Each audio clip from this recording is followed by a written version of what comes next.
There's so many things and so many challenges that need leadership here in New Orleans.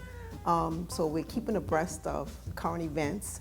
I feel that that's been very important through all of these years. It's just been so many changes in what happened with the city and the renaissance and the things that we knew were changing. So your comfortability had to change. So it was a lot of adapting to those things that we had to do to be able to keep the pace, keep things going. I think Katrina was a lesson for us all.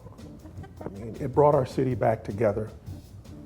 I had an opportunity to serve with individuals, CEOs, that could move anywhere in the world, and they chose to stay here in New Orleans and make a difference. That to me was very inspirational. We reconnected with United Way. We also got involved with economic development, local, regional, statewide. We tried to make a difference also in the education of our youth, not only in our business, but also helping out UNCF, who really focuses on Dillard and Xavier. So we've had lots to do. We try to pace ourselves to make sure that one of us is engaged and not both of us at the same time. So it's been a remarkable reflection when we look back, but at the same time, it's what's expected of everyone. Humility is a key aspect of being a good leader. Accountability, confidence, being trustworthy, because someone is looking up to you for you to make an example and be a role model for them.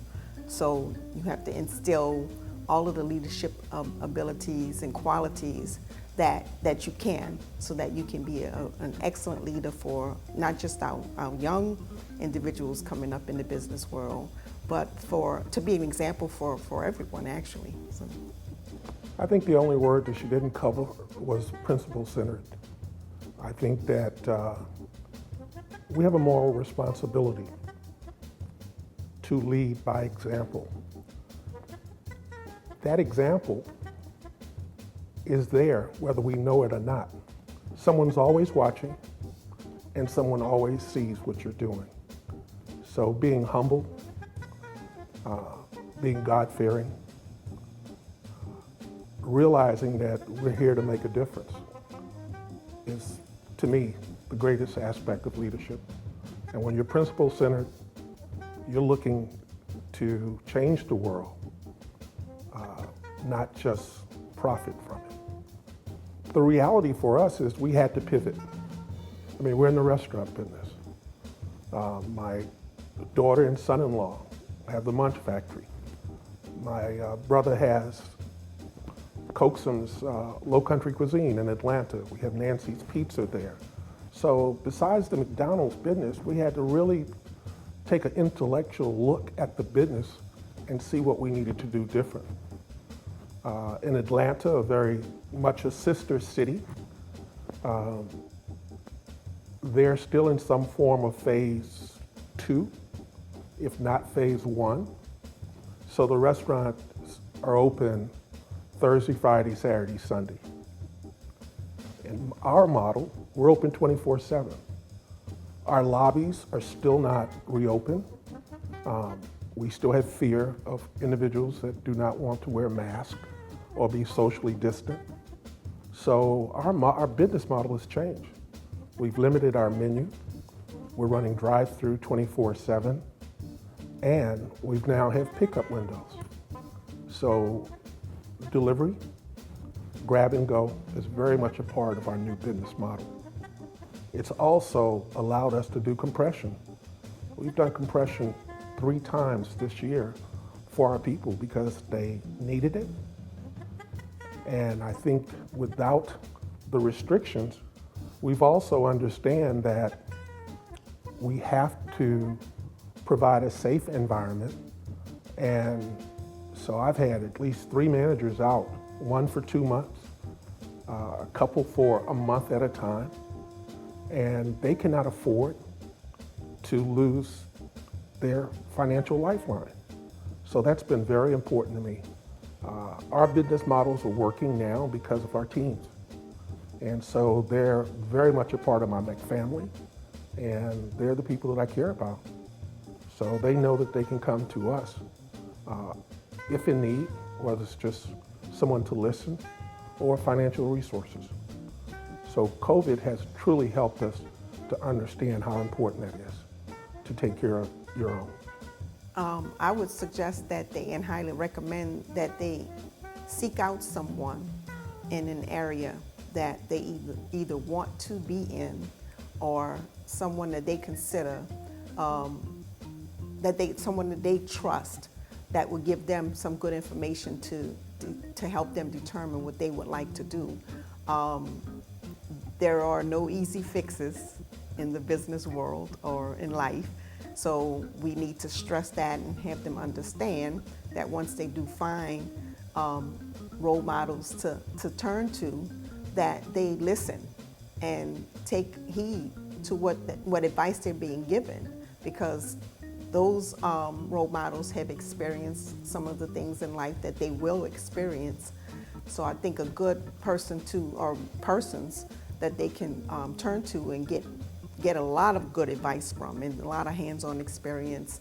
And some of our younger people don't necessarily, may not want to get advice, but that's the best thing that they could actually put under their belt, is to get advice from someone who has had the experience.